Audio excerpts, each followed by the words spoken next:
Doctor Venkatesh wet YouTube ఛానల్కు స్వాగతం. ఈ వీడియోలో పశువులు అనారోగ్యంతో ఉన్నప్పుడు నోటి ద్వారా మనం మందులు తాపుతూ ఉంటాము. ఆ మందులు తాపేటప్పుడు ఎటువంటి జాగ్రత్తలు తీసుకోవాలి, అలాంటి జాగ్రత్తలు తీసుకోకపోతే పశువుల్లో కలిగే ఇబ్బందులు ఏంటివి అనేది ఈ వీడియోలో చూద్దాం. దానికి ముందుగా ఎవరైనా ఈ ఛానల్ను సబ్స్క్రైబ్ చేయని వాళ్ళు ఉంటే సబ్స్క్రైబ్ చేయవలసిందిగా కోరుకుంటున్నాను.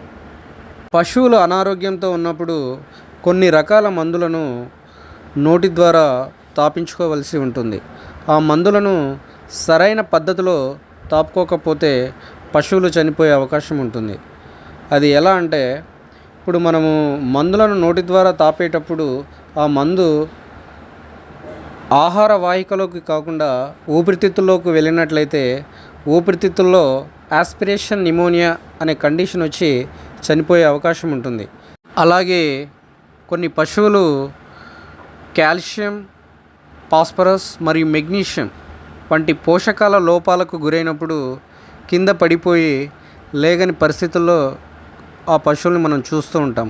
అలాంటి పశువుల్లో వాటికి స్వాలోయింగ్ రిఫ్లెక్స్ అంటే మనము తాపినప్పుడు ఆ మందులను లోపలికి తీసుకునే సామర్థ్యం ఉన్నప్పుడు మాత్రమే ఆ మందులను తాపాలి. అలా కాకుండా బలవంతంగా కానీ తాపినట్లయితే వాటిల్లో ఆస్పిరేషన్ నిమోనియా వచ్చి చనిపోయే అవకాశం ఉంటుంది. కనుక ఈ మందులను ఎలా తాపుకోవాలో ఈ వీడియోలో గమనించండి.